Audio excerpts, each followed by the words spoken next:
There is a place that is spoken about only in whispers, a dark area that spawns the beginnings of urban legends, a place where anything can happen and usually does. During the light of day, it hides just outside of view, but when the sun goes down, spirits, creatures of the night, roam free, and things do go bump in the night. It is in every state and every country, and there is no escaping it, no matter how safe you feel behind your locked doors and latched windows. So we invite you to turn down the lights and turn up your radio while we join Dave Schrader and Tim Dennis, your hosts, on a journey into the darkness on the edge of town. Welcome back to the Darkness on the Edge of Town Paranormal Radio Show. You're listening to us live here every Sunday night, and we're thankful that you do, and we welcome you to invite more of your friends, relatives, and coworkers to tune in and check out our show. Good way to do that is by downloading the shows, put them on CD, and pass them out to friends, relatives, neighbors, let them know about us. Love to get the word out there and spread it, and thank you for being a part of that. Our guest this evening is Chris Fleming, and Chris is a psychic sensitive medium. We're talking to him about mediumship, about channeling, doing the different forms of spirit communication, and in particular talking to him about the event that just took place at the Queen Mary. So for all of you that were listening in the first hour, you just got to hear some of the audio from the actual channeling session that took place. So Chris, after re-listening to that and realizing that at some point you were being surrounded by literally hundreds of spirits trying to come through and kind of pushing you back and each one vying for the window, if you will, to your soul and coming through, I just wonder, hey, dumbass, are you going to stop channeling? Yeah. I think it's a point of, there was a part of me that wanted to continue because there was stuff going on. But then in the same sense, the distractions going on, because you were trying to pull me out, and I think Adam was too, that I started becoming more conscious and more aware and said, okay, well, let me see what I can do. And I think that's why it took so long for me to come back. And when I say come back, I mean, I did say to her, I said, dude, I've been here the whole time, and my body's here, my consciousness is here. I didn't go into a full trance. It was a part trance. But in the same sense, it takes a while to regain control because, like I said before, I didn't set up the parameters and I didn't protect myself. Right. Now, doing that, I mean, what are the real dangers, Chris, of Chris Fleming not coming back? The only danger, I would say, like the Winchester house, when I completely lost control, it was difficult. I think I'm always going to come back. Maybe I'm just being naive. In some sense, I won't. But, I did have a regression once where I didn't want to come back because it was so beautiful on the other side. But I think I always will. If I don't, well, maybe it's a lesson to be learned. Wow, an expensive lesson, Mr. Fleming. Yeah, but I guess it's a chance I just have to take. You get some of these people that are in the wildlife the whole time doing documentaries and everything, and then one day they get eaten by a bear. You just don't know. Listen, so for the art, Chris is willing to be eaten by a psychic bear. Nice. I don't mean that. I'm just saying that there's a possibility it could happen, but this is my labor of love, and when you looked at people in the past, some things have happened to them and ended their life, but they would never give it up for the world. It's because what they're passionate about, and I am passionate about this. Well, now, we caught some other interesting things in the EVP. We caught, or in that session, we caught some actual EVPs. So why don't we play some of those? And again, this took place in the first class pool, which is closed off. It's part of their tours only now. And where supposedly the ghost of a little girl and a slain woman, a dark man, and some other characters seem to hang out in this pool area. Did you get a sense that maybe that dark guy was the one that was that was coming through? Just real quickly, what first happened is this first spirit that came through was kind of speaking for everybody, saying, welcome Peter, bring Peter here. We want Peter here because he always told us when he was alive that whenever he died, he would take us with. We've become friends of people. We've earned his trust. He's earned our trust. And they are still stuck there, and they're wondering where he is. And when you explain to them that he was dead, and they're like, no, he forgot us. Please, help us cross. And then another spirit came in and says, who are you? get out of here. I'm not going to allow these spirits to go over, which was the bad guy. And then another one came and said, don't worry, because what happened is all the other spirits in the pool were starting to get upset because this other guy was pushing them away, and they wanted to communicate to us. They wanted to cross over. So this other spirit pushed that bad guy out and says, don't worry, I'm going to control this now. And then another spirit came through like, hey, what are you guys doing? Don't you understand? Some of us have been here for a long period of time, and we want to cross over, and you don't quite get it, that you can't help us cross over. It's like, don't do this to us because it's not polite, it's not nice, and you have no understanding of the turmoil we're going through and not being able to cross over. We're stuck here. And then another spirit came through. I have no idea what the heck this thing was doing, but it was singing. It was singing some ship or some song that possibly they used to sing when they were on the ships. I have no idea. So those are the spirits that came through. But if we want to play, the interesting thing in listening to this audio, there's a bunch of EVPs on here. Right. And if we can, Tim, you just had a question real quickly. Just one question for you real quick, Chris, before we get to the EVPs, and that is, do you feel Peter was deceptive with these spirits, or that he didn't have the ability to cross them over?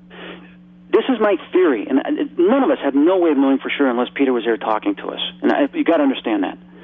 And my theory, based on the information from the EVPs, the information of what I felt going through, and the communication of the spirits, was they thought we were coming in contact with Peter. We may or may not have been in contact with Peter, but what was going on was, whatever the case was, they're at a different vibration where they are not aware of his presence or can see him because he's at a different level. So they were like, Peter's here? Where's Peter? Welcome him. He promised to take us over. And then they realized that they don't see him. He's not there. Please bring Peter to us. Don't do this to us. If you're saying Peter's here, where is he? Because we want to cross. And I think that's what they were trying to tell us. Okay. All right. Well, now let's go through some of the EVPs we have here, and maybe you call them out and Tim can play them, and we'll get to where we're going. Yeah, 1 minute and 13 seconds into the actual audio that you heard, Dave, you're saying something to me like, is this something you want to happen, Chris? So, Tim, if you can play that full clip. Is that something you want to happen, Chris?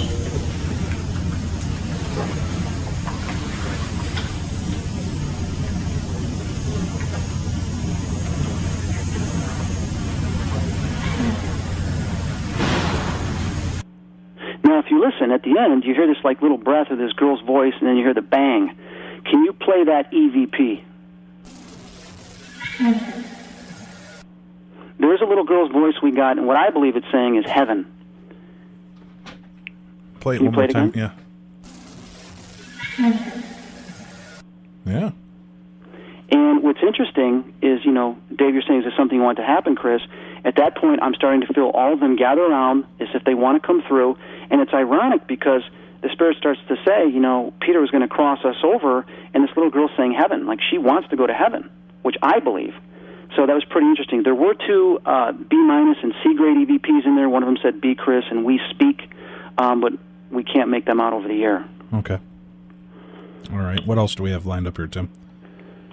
The next would be Pamela Heath starts asking questions. Is this the stevedore spirit that she had come in contact with before? And she repetitively asks this question. The interesting thing is, while I'm channeling, an EVP says twice, once you can barely make out, but the second time you do make it out, it says no.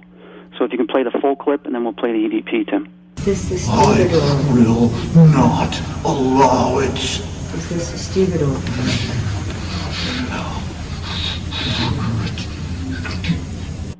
Now you can hear me channeling going, I will not allow it, which was the spirit coming through and saying, I'm not going to allow you to talk to these spirits, and I'm not going to allow these spirits to cross over, because he's trying to keep some of them there. Well, Pam is asking, is this the stevedore that's channeling through me? You then hear right at the end where it says no. So if you can play the extraction of the EVP. No. So you hear the voice, another spirit, say, no, this is not the stevedore that's coming through, Chris, which is really interesting. And actually, Chris, when we played the original full clip of that, I did hear the no inside the clip. It's right towards the end. Yeah, you can hear it. But then Pam keeps asking the question because she wants to know, is this the stevedore, so that she can build some type of communication. Now, what the hell is a stevedore? I don't know. I think that's some type of position you had on a ship or something. Okay. Either that or it's a humidor owned by Steve. Because Good one, Tim. So if you could play a clip, which is 7 minutes and 43 seconds into the actual audio, Pam's now asking, are you the stevedore? And then you barely hear a girl's voice kind of rhyming. Are you the stevedore?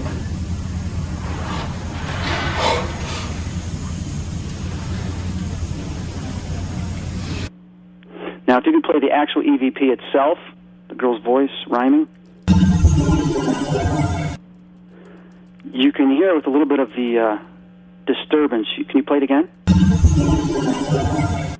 Do you hear that, Dave? It's like dun dun dun. Do it again. Nah, see, I hear that's really metallic-y sounding to me. So I'm you hear the metallic in the beginning, but then there's a little bit of a girl's voice and ambiance in the end. They might not be able to hear it too clearly over the air. Okay. What was the next one? Why don't we move on to... Yeah, the last part is interesting because after that bad spirit comes through, and then another spirit comes through saying, don't worry, a lot of the spirits are in unrest because this guy kind of broke off the conversation that the other spirit was having and trying to get help and trying to contact Peter. He forced them out, so all of them are getting uneasy in the pool and screaming and yelling and that type of stuff. Adams begins to say, if this gets violent, everybody back off, because he's not sure what's going to come through now. If you can play that clip. If this gets violent, everybody back off, okay? You guys understand? Yes.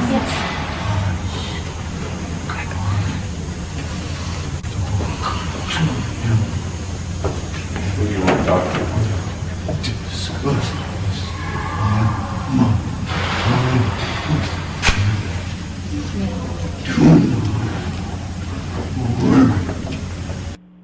Now you hear me at the end say, don't worry, which the spirit was coming through, kind of trying to say to the other spirits, don't worry, I'm going to take control of Chris now. But the interesting thing is, and I have no way of knowing, I mean, those screams, were they people in the pool? No, because the main thing that I wanted to point out with that EVP, which was weird, when you began to channel, I got up close to you with Adam to kind of keep, not knowing if you're going to turn into some psychotic flesh-eating zombie or whatever. We wanted to kind of keep you separate from the listeners and the guests that were there.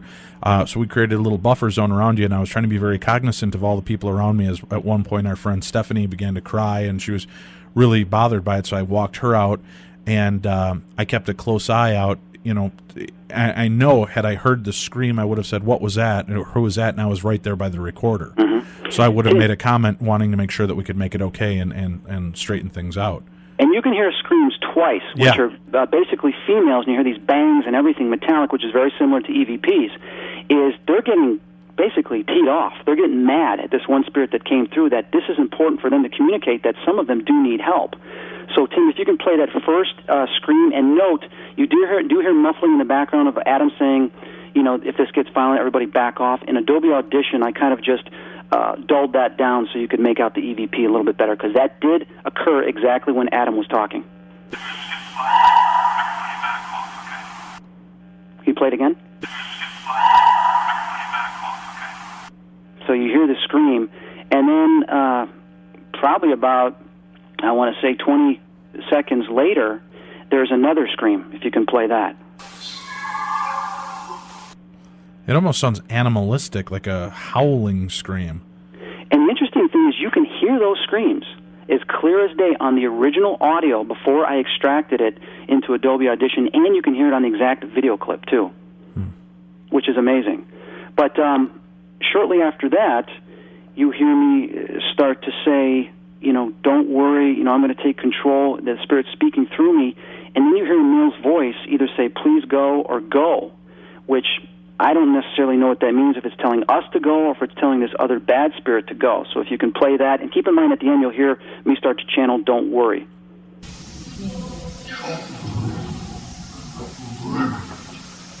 I'll play that one more time and listen to that ambiotic voice right before I say don't worry.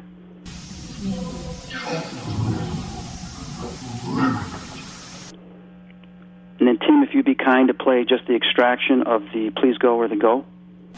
Do you hear that? Say that. Play it again, Tim. You hear that go? Like the go? Oh, yeah. Okay, hit it one more time. The go I heard. Yeah. The go. It's almost like a go in the background. Yeah. Right. It's amazing. So the thing that's really compelling about what happened, Dave, and I think you agree, is we got EVPs to coincide with what was going on, the experience that everybody was having, as well as what was coming through, trying to make itself known. Right. I mean, it was definitely a really bizarre situation to be there for and watch happen. And to know, I mean, you could feel the energy was crackling, as lame as that sounds. There was just this kind of really dense, thick kind of energy all around that you could feel something bogging down and crackling, and just there was some definite activity going on. And I'm real skeptical. I'm not sensitive in that sense. I don't claim to be a psychic. I don't claim that I can pick up on this stuff, but even I felt that just that heavy presence in there, and just this weird energy all around, and I could watch people being affected.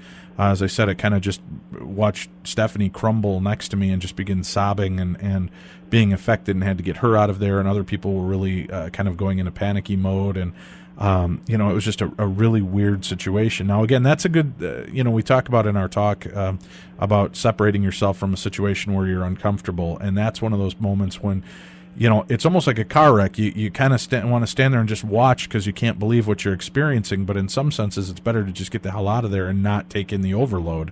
Right. Especially if you are sensitive to this type of thing to begin with. Right. When somebody is doing that, it makes it very awkward. Now, I noticed that while watching the video, which we'll see if we can get our buddy Ed to post it on YouTube or something. Maybe we could post it on our site, so people could review it. But Adam, at one point, after trying to stop your head from hitting the wall, starts to rub the back of your neck. Now, we let people know, too, that that's also a point of entry for a lot of the spirits, correct? That they come From what I understand, yeah. I've normally felt it in the back of the neck because that's where your sixth sense is. Right. As well, it goes all the way down the spine. I normally feel it going up my spine or in that exact part on the neck. Okay, yeah, so I think, at that point when nasty stuff started to seem to kind of want to rear its head, Adam put his hand back there, and I know that he just used a little holy water on himself for protection. I know that he was rubbing it in the back of your neck to try to keep the, I think, the negativity down and away from you. So it was, I don't know, man. I'll tell you, and I keep repeating it, and I know it sounds silly, but it affects you to watch something like that happen, and I would not suggest the layman, play with this. It's almost like the Ouija board, Right. You don't know what you're doing. You don't know who you're picking up on the other line.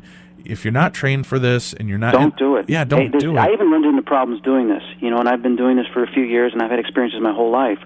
So I like having people around me that I can trust, that know how to pull me out and be there in case something goes wrong. But the one thing I want to share very briefly, I can't get into all detail, is Adam and I felt we were obligated to go back there on our own.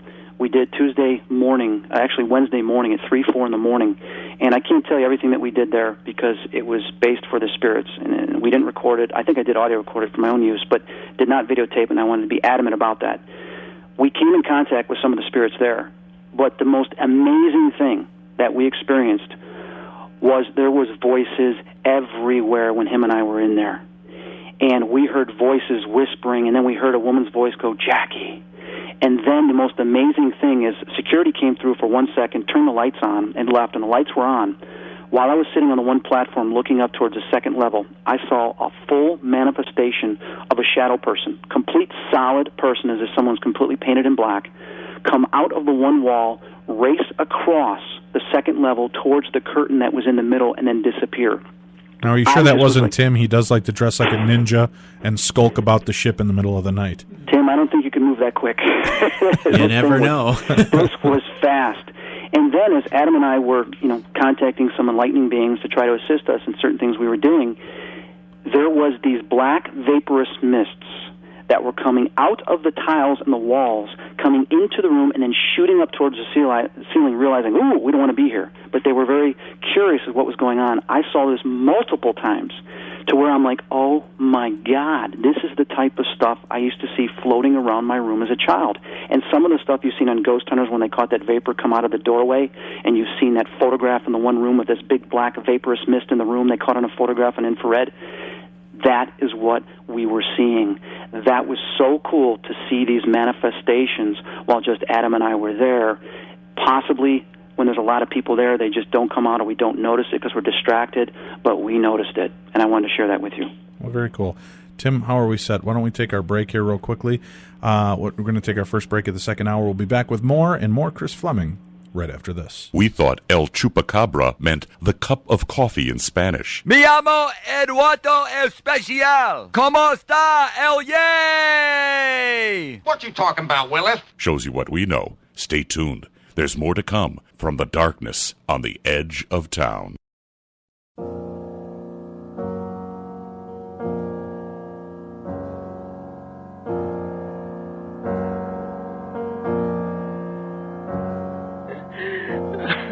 If you want to listen,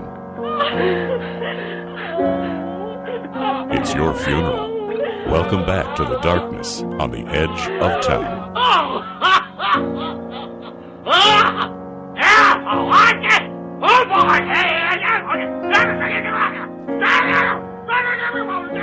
That almost sounds like Chris Fleming channeling, doesn't it, Tim? A little bit, I think. Now, again, when we were talking, Tim, the weird thing is, first of all, Chris was standing when we started this, and all of a sudden he just kind of flumped up against the wall. Flumped. That's a new word. New word. Yeah. He flumped up against the wall and then kind of slid down the wall, and, automatically you're transported to the 1970s classic horror movie Alien. As it starts to happen, his body starts to jerk and shake, and his chest actually looks like it's getting ready to burst. It was really bizarre to watch. The car accident waiting to happen moment of me is hoping for the alien head to burst out of his chest. And, the concerned friend was gone at that point. I'm just like, burst. I want to see this. Do it. But it was really extremely creepy to watch happen. When you watch the video, again, in night vision, it looks strange, and it's still weird because I know I was there, but it's not as... That's the problem I see with watching channeling on TV. We've watched Chris, and, you and I, we adore Chris. He's a great guy, good friend of ours, but he, it looks silly on TV. A little bit. To see that kind of thing happen. But it is really bizarre to watch in person. We had an opportunity to see this happen about a year and a half ago with C.J. Sellers, the medium, as well, when we were at Annie Wilder's home for the House of Spirits and Whispers doing an investigation, and she began to channel.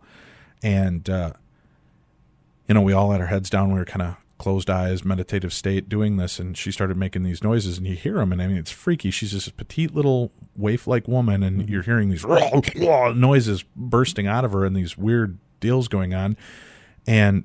But then when you open up your eyes to look at her, it almost looks silly. She looks like she's at an AC/DC concert. The head's bobbing back and forth, and she's, shaking and twisting. But closing your eyes and just listening to it, it's, really a frightening experience. Kind of like listening to the audio tonight of Chris's session to hear that happening. It's really kind of freaky to sit there and... Well, I have theories here, and let's bring up Chris, and tell me if I'm wrong here, Chris, but I think the reason why it probably looks silly on television is there's a bit of separation between you and what's going on television. You know that you're suspending your belief, but you know that it's just television. Right. When you're listening on radio, like tonight, listening to the audio, your brain is forced to kind of take in what's happening, and it becomes a more personal experience because you're imagining what's going on in your head. Correct. When you're there's a certain amount of safety that kind of leaves the room. You're no longer safe because what's happening to this person could potentially happen to you. So there your fight or flight reflex kicks in. Is that about accurate? Yeah, good point. There's no separation. You're a part of the experience. It's weird stuff. Now, we also have on the line with us Patrick Burns from the TV show Haunting Evidence on True TV. And Patrick, welcome to the show. Thanks, Dave. Hi, Tim. Hi, Chris. Hey, my good friend. How are you? Doing good. How are you, Chris? Good. Now, Patrick, I have a question for you. One of your mentors in the field is Dr. Hans Holzer. Right. And Hans Holzer is a firm believer in using a good transmedium for paranormal investigations.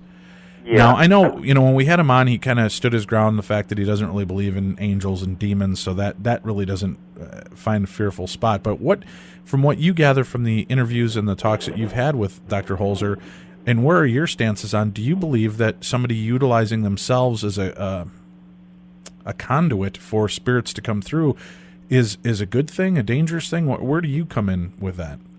Well, like you said, Holzer believes in a good transmedium, and I wish I had $1 for every time he says good transmedium. And right. he loves that word. He comes from a different era, a different school of thought. He thinks The electronics that we use are worthless and don't amount to anything. With all due respect to Dr. Holzer, it's ignorance on his part. He comes from a different era when he didn't enjoy, couldn't use portable electronics like we have today. The guy is almost 90 years old, so it stands to reason that he's going to resist, the new technology that we're incorporating. I've read up extensively on using and utilizing transmediums for paranormal investigation. I think that first off, it's very difficult to find a medium that will do this. You meet people and they say, "Oh, well, I'm a medium," and do you do transmedium work? And the usual response that's elicited is, "Hell no," because basically they're letting their guard down at that point, and they're letting something take temporary possession of their body. For people like Chris and CJ, it sort of happens spontaneously with a trance medium that is practicing medium work. In that respect, it's something that they gear themselves up for. But I think there's safe protocol that you can incorporate when a medium is led into a trance session. You have somebody on the side that's leading them into the trance, which is referred to as the monitor. And their goal is, or their function is, not only to lead the subject into a trance, but also to monitor their condition here on this side, and plant the suggestion, the hypnotic suggestion, for them to awaken and emerge from the trance immediately if they get themselves into trouble. Another thing that Holzer says is the first voice that always comes through in the trance medium sessions that he does is that of the person's spirit guide, who is basically standing vigil and or standing sentry on the other side, watching and basically limiting what spirits come through. But it really is a fascinating thing. I've talked about this with my co-star John J. Oliver on Haunting Evidence. I said, "John, do you ever do any trance medium work?" And he says, "Yes, I would never do it on television." And I said, "Why?" And this actually goes in line with what you were saying.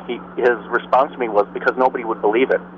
It was so bizarre and so off the wall that people assume you're faking this, that you're acting, and nobody would take me seriously if I was to do this.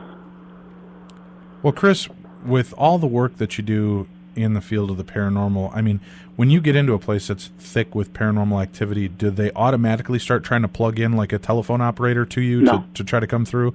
No. Do they realize that you can do that, or does it take almost for you like to open the port for them to see, oh crap, we can come in here?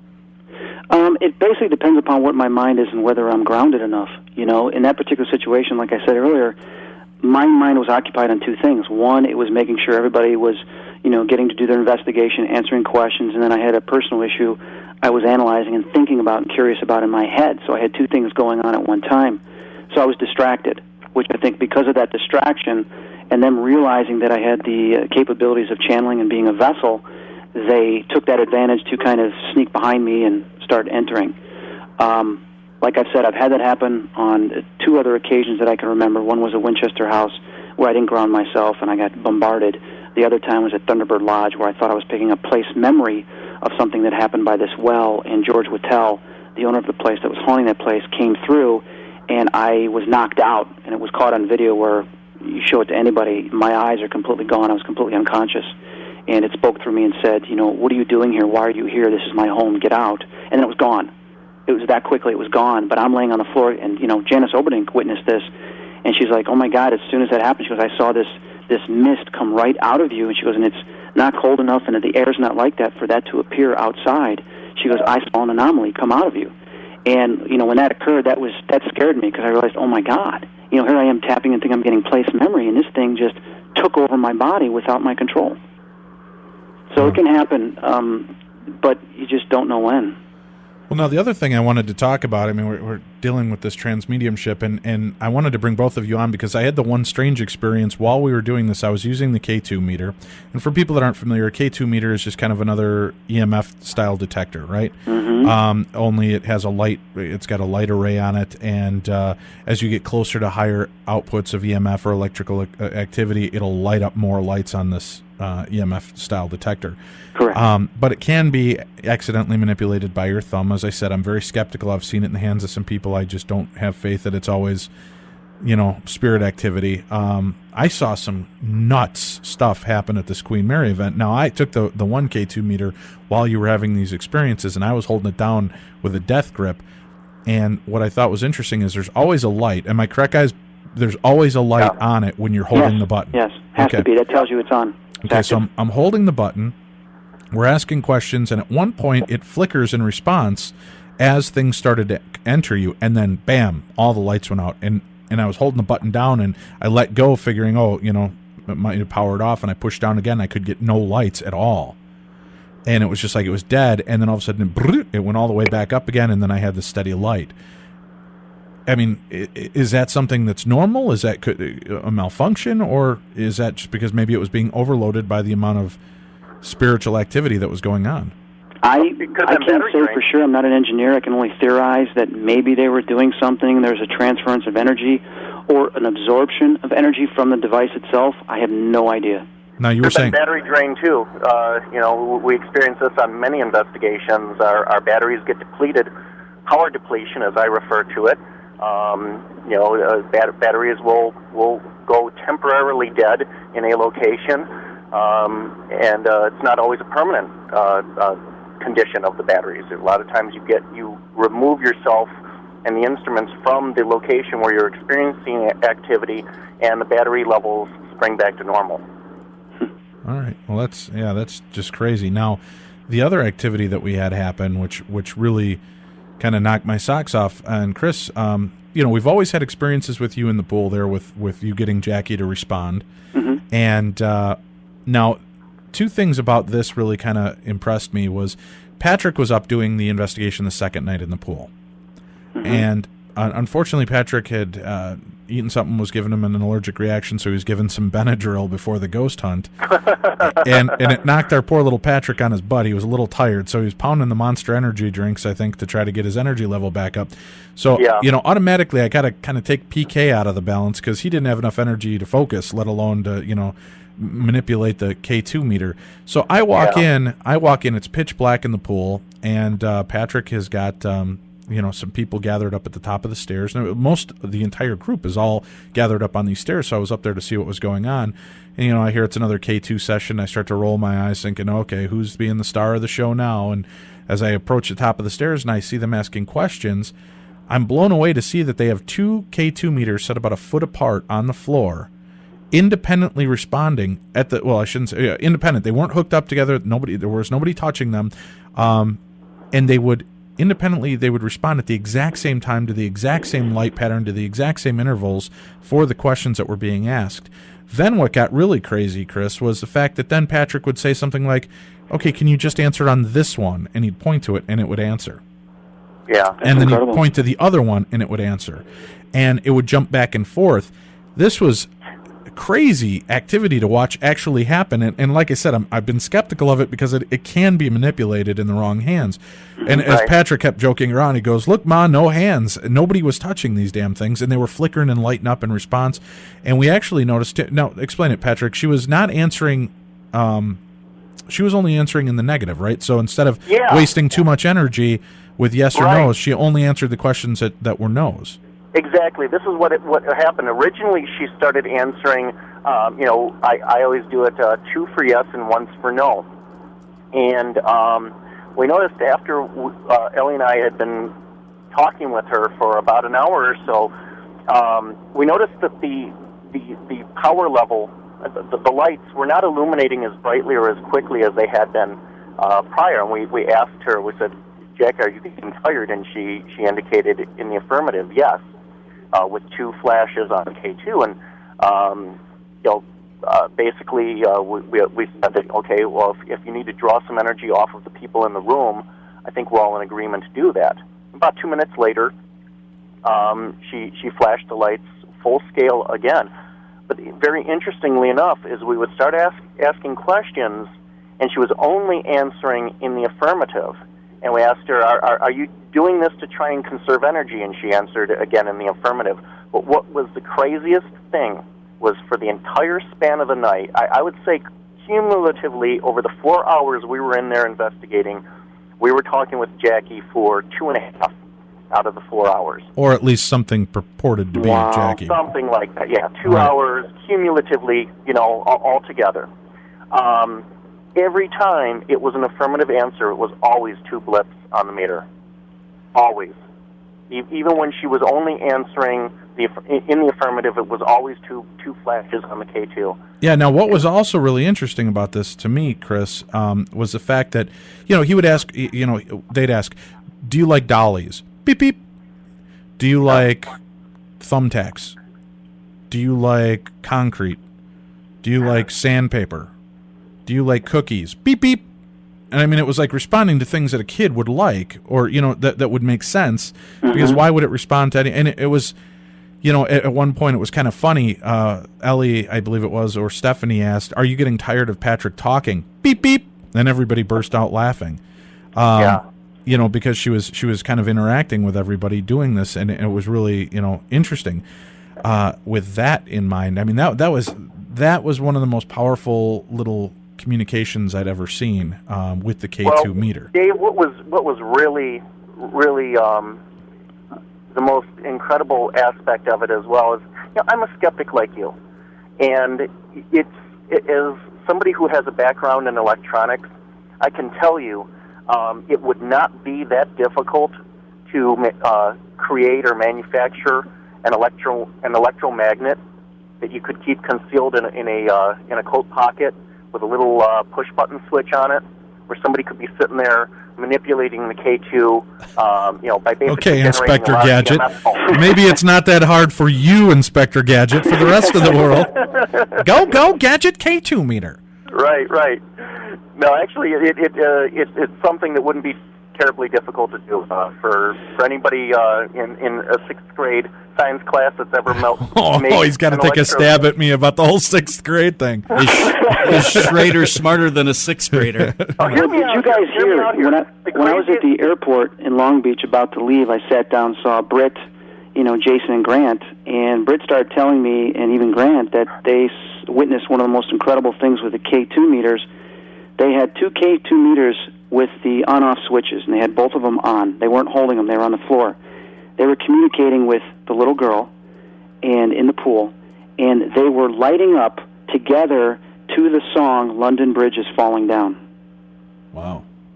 And from what they were stating is they were singing the song, and the girl was responding with it blipping identically to the song London Bridge is Falling Down. And they said it's the most incredible thing they ever saw. I'm sitting there going, "Oh my God, that's amazing!" Happen. We were singing the Itsy Bitsy Spider tour, and the same thing started happening. It started flashing in time to the song. But to finish my last thought is, from a skeptical perspective, an electromagnet could be constructed without too much difficulty that could manipulate the K2 meter, but there would be no way to create an EMF pulse that would be directional to where you could only affect one meter and not the other. Oh, that's interesting. That's the part that just has me floored. I'm always looking. How could somebody be manipulating this remotely?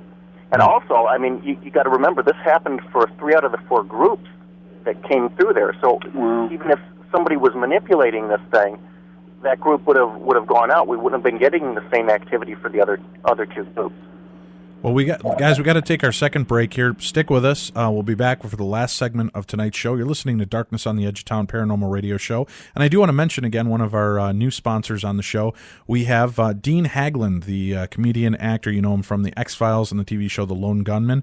He was a comedian doing a show for us at the last Queen Mary event. He did a comedy improv show that was absolutely hysterical and incorporated Jason and Grant from the Ghost Hunters.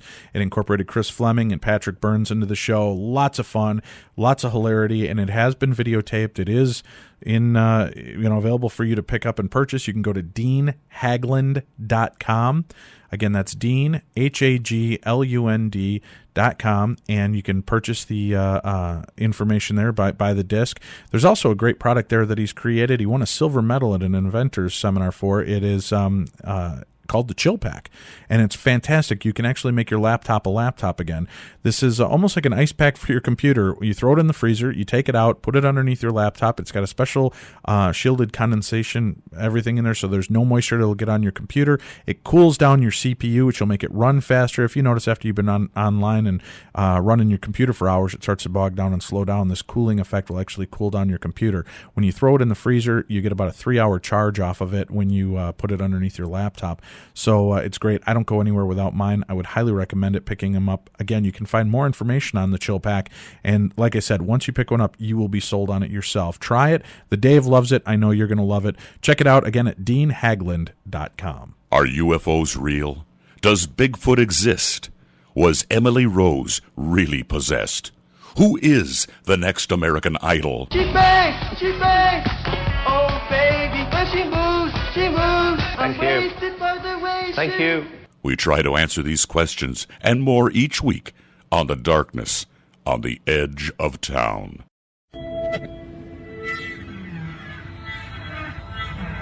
They're hardly beautiful and barely average. In fact, when they were both born, the doctor slapped their moms instead of them. I will slap you so hard you end up in the Ming Dynasty. Welcome back to The Darkness on the Edge of Town with Dave Schrader and Tim Dennis. Welcome back to the show. You're listening to The Darkness on the Edge of Town Paranormal Radio Show. Our guests this evening for this last segment are Chris Fleming and Patrick Burns. We're thankful that you're here with us and joining us, guys. And we're talking about the last Queen Mary event that we did a few weeks back and all the insane activity we had going on around us. Now, Patrick, you've been investigating for a long time. Have you ever seen any kind of activity like that and in that Never. intense before? Never. That K2 session just blew me away. I still haven't even had a chance to blog with it because it was so incredibly uncanny. I can't even really formulate the words for it yet. It's a couple weeks now, and I'm still just trying to come to terms with this. Well, let me ask you this now. I know, Chris, you said you have a firm belief in God and Jesus, and you have a base in Christianity. And Patrick, I assume you do as well, even though you might not, right? You're not active, maybe in the churches or I'm more spiritual than I am religious. Okay. My question for you guys, and maybe Chris, we'll start off with you, and then have Patrick chime in. My concern is, I believe in God. I believe in Jesus. I'm not trying to push my religion down anybody's throat, but in my little mind, I just have a real hard time believing that God would leave a child spirit here on earth.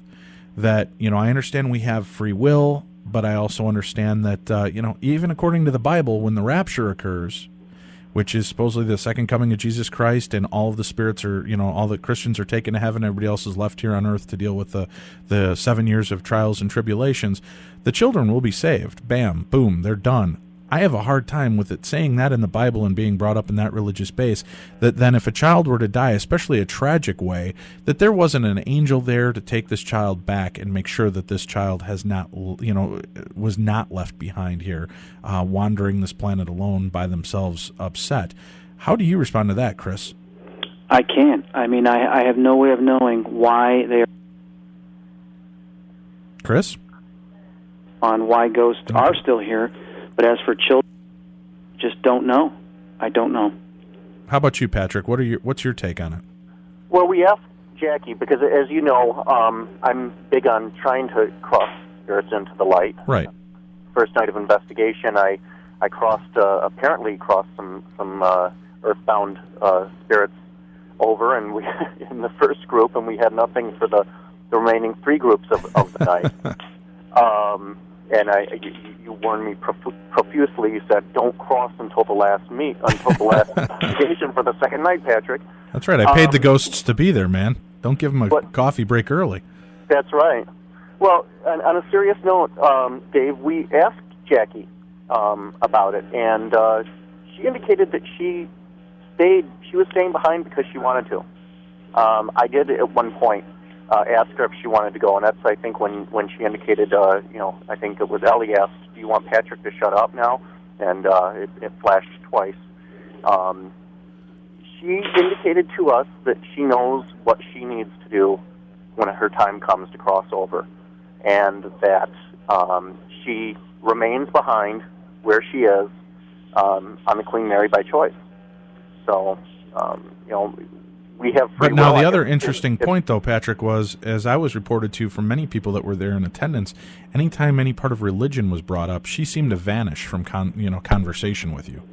And I'd heard that from 2 or 3 different sources at the event, that it was like when religion was brought up, suddenly this childlike spirit would just vanish and have no interaction with you guys. And then after you went back to asking silly questions and fun things, then she would make her reappearance. Do you have any concerns at all that, maybe this is something pretending to be a child, feeding off all the energy that we're giving it, trying to make communication? Because again, and correct me if I'm wrong, guys, they live to suck off the energies that we're giving. Yeah, I mean, that's definitely a possibility, I think. And, we have no way to really validate who we're talking to or what we're talking to when we're doing these sessions. I mean, we're basically at their mercy, having to take them at their word. Now, does that have a concern for you? I know we talked about it with Chris earlier, channeling. He has a concern, and certainly would not recommend people try this. I mean, Patch, do you have a concern that when you're having a conversation this in depth, and let's face it, you watch the eyes on these people as they experienced it, and the excitement and the thrill of having a 2.5 hour conversation with this supposed little girl ghost. Do you get worried that this is going to become an addiction for people like that maybe this could be dangerous for them to be involved? Absolutely. I think that's a valid concern. And I have big concerns about people overusing the spirit box, the Frank's box, because of the possibility that people are just going to essentially become addicted to this thing, and they're going to be consulting the box for everything that they need questions or they need answers to, every question that they have. When I think about that, it reminds me of the old Twilight Zone William Shatner episode, where he's sitting in the cafe and he keeps sticking the nickel into the little box and asking it questions before he does anything and going to it for all of its advice. Absolutely. And kind of living his life that way. Chris, do you see problems with new equipment like things like the Frank's box and communication tools, that it can be a negative influence for people that hinge themselves? And I'm sure as a psychic, you've seen it. People become addicted to what you can do and want to know more, and they come to you and stop living their life hoping that you're going to give them the insight or the quick trick how to get the most out of their life. Of course, yeah, you can be obsessive and then put all your faith and trust into one thing. You understand, it's a limited form of communication, okay? It's like, trying to talk on a cell phone, but yet you can't hear what the person's saying and try to make sense of it. You keep getting disconnected and it's garbled. Then you start putting stuff in your own head of, well, maybe it means this, maybe it means that. And if you become too obsessive, you begin believing every single thing that really isn't decipherable. And that can just make anybody insane and do the wrong things. We have to look at it as data and as research, simply as that, as theories. We keep losing something Chris. That's completely tangible. Okay. Now, how about you, Patrick? I agree with Chris. I think that we have to proceed very, very cautiously here.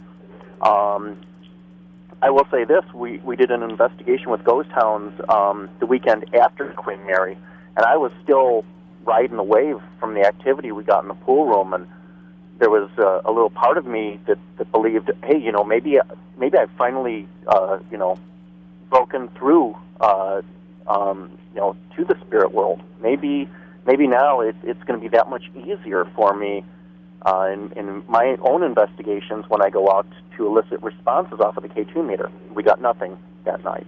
That's assuming that this location was actually haunted.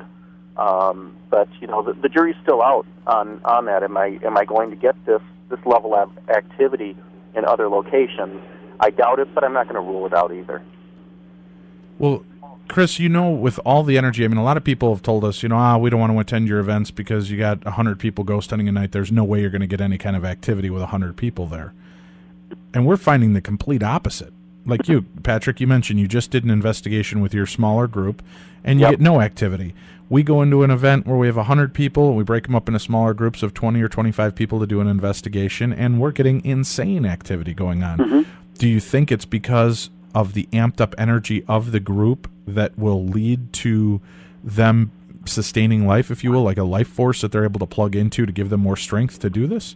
I think it's a possibility. I think there's a lot of variables involved. We don't know exactly what that is, A couple of us, like Adam and I did. We also saw that in the engine room. We can have a group of 20, 30 people, and Jackie speaks to all of us. But yet, when I'm in there all by myself, she doesn't speak to me at all. So who knows? Who really knows? Well, that's true. Now, let me ask you, too, Chris. Now, when you were channeling and we were talking about trying to cross the spirits over, the spirits were getting kind of agitated because they feel that we don't have the right or the ability to help them cross over. Now, I know Patrick just mentioned that he likes to try to help spirits cross over. Right. One of the funny stories Erica Frost shared with us at this last event was how many people come up to her and go, "Hey, I just thought I should let you know I just helped Jackie cross over." Right.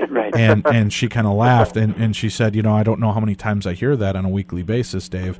She goes, and her belief is that Jackie probably was there at one point, really has crossed over, and maybe this creature, if you will, that is there is something that we've created from our own manifestations. I asked, well, if she's truly there and understands what's going on, could she just be trying to please the crowd and, okay, yes, I'm crossing over. Oh, there's Grandpa. I love you all. Goodbye. Poof. And then she's hiding around the corner giggling like a little kid because we're all standing there going, oh, we crossed her over. That's so beautiful. Yeah. And then she knows she's got to be back out for the 10 o'clock show. It's like a Vegas review for her. Ladies and gentlemen, please put your hands together for the spectral fascination, Jackie the Ghost. That is why I don't do 2 shows a night anymore. That's right. That's a good point, Dave, and there's really no way of knowing. I mean, sometimes when I've felt that I've crossed something over, I sit there and I look, I go, how do I know for sure? I'm really not going to know until my time is, and if they're waiting for me, hugging me, saying, thank you for crossing me over. Who knows? Or if it's like the end of Ghost and they all jump up out of the ground and drag your soul down pissed at you because you didn't get him there. Is that what you're afraid of, Chris? No. You are now, aren't you? Now that I've planted the seed, you're a little nervous. No. I'll carry a bat with me as I cross over. Well, guys, I'm excited. We're about 2 weeks away from going back to the Stanley Hotel. We're doing our new event there, and we're going to be having some fun. You guys have both got stuff going on. Patrick, you're back to filming Haunting Evidence? I am. There's going to be 4 new episodes airing on True TV, and when do they think the air dates are going to begin with those? Do you know? I don't know yet. I've heard conflicting stories. I've heard June, as we've premiered for the last 2 seasons, but production has told me start looking for them probably sometime this September. Okay. And Chris, you've got a bunch of irons in the fire as well, don't you? Yeah, I'm going to the Shudder movie premiere to speak to the press about spirit photography, and then I'll be at the Stanley, and I'm just waiting for the green light on a brand new show that I'd love to share with everybody, but I can't yet. All right, fair enough. And then let's make a quick mention again. Patrick Burns is the host of Ghost Stock that takes place in Savannah, Georgia. Go ahead and give the dates on that, Patrick. It is May 8th through the 11th. May 8th through the 11th. Savannah, Georgia. Yep. Anybody that's interested can go to GhostStock, GhostOck.com. We're looking to have a great time with that again. And again, we have a special in place right now for Ghost Stock. If you pay to be there and be in attendance, we're going to do a drawing the last day. We're going to draw somebody's name out of the hat, and they will win 2 passes to the Darkness Radio November Stanley Hotel Retreat and a 3-day stay at the Stanley Hotel for the retreat. We'll be taking care of that for you as a sponsor for Ghost Stock. That's one of our little deals we're throwing into it. So not only do you get to attend Ghost Stock, but you get the chance to attend the Darkness Radio Stanley event for free. It's about a $1,000 package that we're going to be giving away, so hopefully you'll join us there. And again, for more information, go to ghoststock.com, GhostOck.com. For more information and to get in touch with Chris Fleming, you can reach him at unknownmag.com, and that is his information, his website, Unknown Magazine. And there's an email there to reach Chris at. Buy your K2 meters for your investigations, and also book spiritual consultations with Chris as well. Guys, thanks for joining us tonight. Look forward to seeing you both in a couple of weeks. Take care and be safe. Thanks. Thanks, Dave. You bet, guys. Take care, and thank you all for tuning in again to another episode of the Darkness on the Edge of Town Paranormal Radio Show. We will be back next week. It is Easter Sunday. We'll have a brand new show for you, so make sure that you stay tuned and keep listening to your friends Dave and Tim here in the Darkness on the Edge of Town.